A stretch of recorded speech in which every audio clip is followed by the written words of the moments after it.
अस्सलाम वालेकुम जी, मैं हूं आपका मौलवी सुहेल कायम खानी। एक बहुत ही अहम मौजू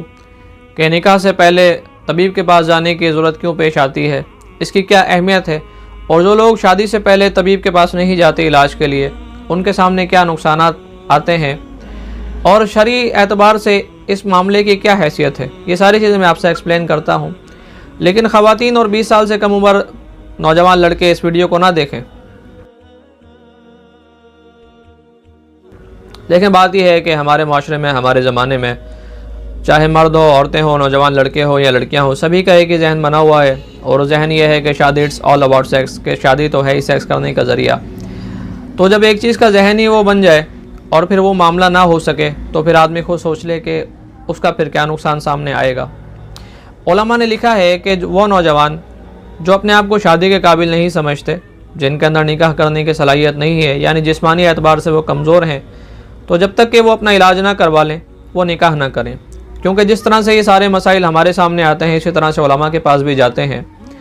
तो उसका फिर जो माशरे में बिगाड़ पैदा होता है, उन सारी चीज़ों को देख कर उलमा ने ये लिखा कि इलाज शादी से पहले करवा लेना ये लाजिम है, ये ज़रूरी है। वैसे भी ये सेक्स का जो मामला होता है और शादी के बाद का मामला, ये दो जिस्म की पाकीज़गी के लिए होता है, आपका नफ्स इससे पाकीज़ा रहता है। लेकिन अगर ये मामला सही तरह से ना हो तो फिर माशरे में उसका बहुत ज़्यादा बिगाड़ पैदा होता है।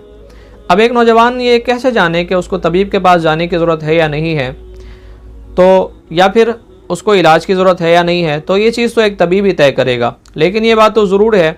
कि मेरे पास जितने अभी तक नौजवान आए हैं तो उनके हालात को देख कर तो ये बात तो तय है कि 90% से ज़्यादा नौजवान तो ऐसे हैं जो निकाह की उनमें सलाहियत नहीं है और निकाह से पहले, शादी से पहले उनको इलाज करवा लेना चाहिए। और फिर ऐसे नौजवान भी आते हैं निकाह करने के बाद, शादी के बाद, कोई दूसरे दिन, कोई तीसरे दिन, कोई 1 हफ़्ते बाद, कोई 1.5 हफ़्ते के बाद कि जी हकीम साहब परेशान हूँ और हुकूक़ ज़ौजियत जो हैं वो अदा नहीं हो पाते, जिस्म साथ नहीं देता। लेकिन ऐसा होता क्यों है? देखें, याद रखें कि माजी में होने वाली गलतियाँ, क्योंकि आजकल हर नौजवान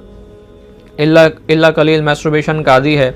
तो जितना ज़्यादा मादा तौली जिस्म से खारिज होता है उतने ही ज़्यादा जिस्मानी जो ग्लैंड्स होते हैं वो आपके वीक होते हैं और निकाह करने के बाद आप इस मामले को करने से कासिर रहते हैं, या अगर करते हैं तो सही तरह से नहीं कर पाते कि दोनों फरीकैन मुतमईन नहीं होते। लेकिन बात यह है कि मर्द तो मुतमईन हो जाता है, लेकिन औरतों का मामला अलहदा होता है, वो मुतमईन नहीं हो पाती हैं। तो ये सलाहियत अल्लाह ने मर्द को दी है। अगर मर्द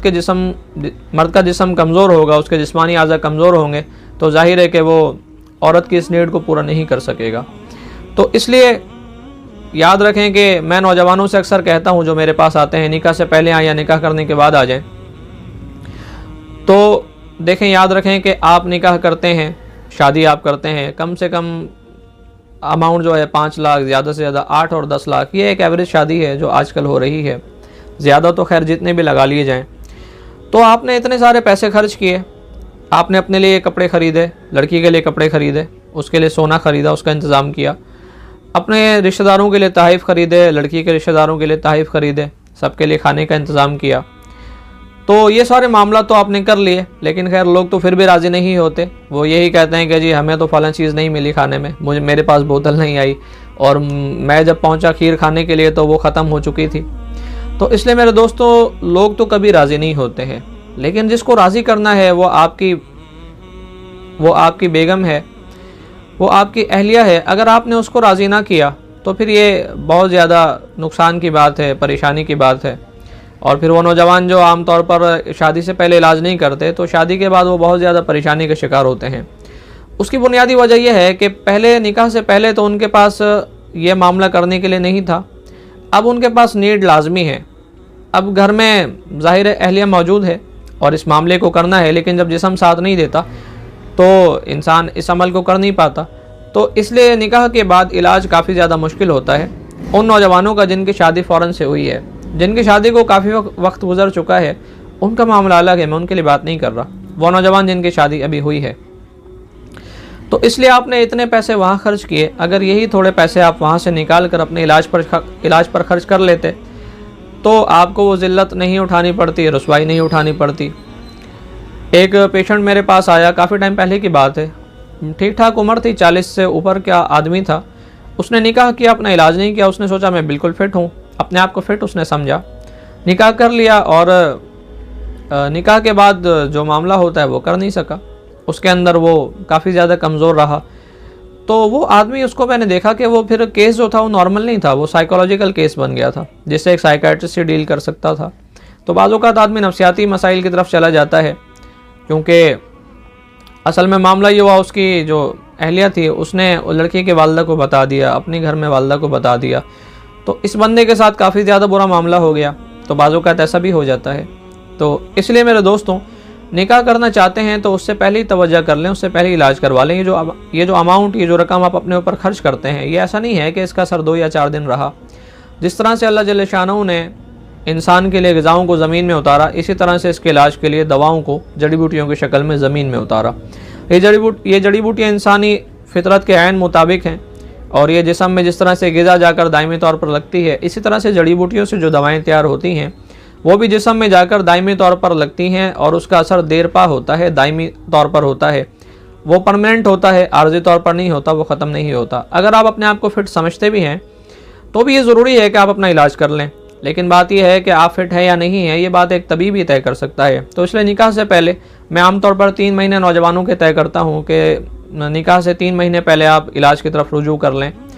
ताकि खुदा न खास्ता अगर आपके जिस्म में कोई कमज़ोरियाँ हैं, कोई मामलात हैं, तो वो बेहतर हो जाएं, वो हल हो जाएं, और आप जिस्मानी एतबार से फ़िट हो जाएं। और ये ज़रूरी नहीं कि आप, अगर बाज़ वो भी हैं जो कहेंगे जी हम तो मैस्टरबेशन नहीं करते, हमें तो कोई गलत काम की आदत नहीं है, वो अपने आप को बज़ाहिर फ़िट महसूस करते हैं, लेकिन जो इस काम के आदी नहीं थे वो लोग भी ऐसे मैंने निकाह के बाद देखे जो काफ़ी ज़्यादा वीक थे और हुकूक अदा करने से वो कासिर थे। उसकी बुनियादी वजह यह है कि जिस्म से मादा तौलीद का निकलना, जिस्म से जितना ज़्यादा मादा तौलीद आपका खारिज होगा उतना ही ज़्यादा आपका जिस्म वीक होगा, उतना ही ज़्यादा जिस्म आपका कमज़ोर होगा, और आप ये जो हुकूक होते हैं इसको अदा करने से कासिर रहेंगे। तो इसलिए मेरे दोस्तों, इंग्लिश का एक मुहावरा है, first impression is a last impression, पहला तासुर ही आखिरी तासुर होता है। तो इसलिए पहला तासुर ही अगर ख़राब चला जाए तो फिर आप खुद सोचें कि आपके साथ क्या मामला होगा।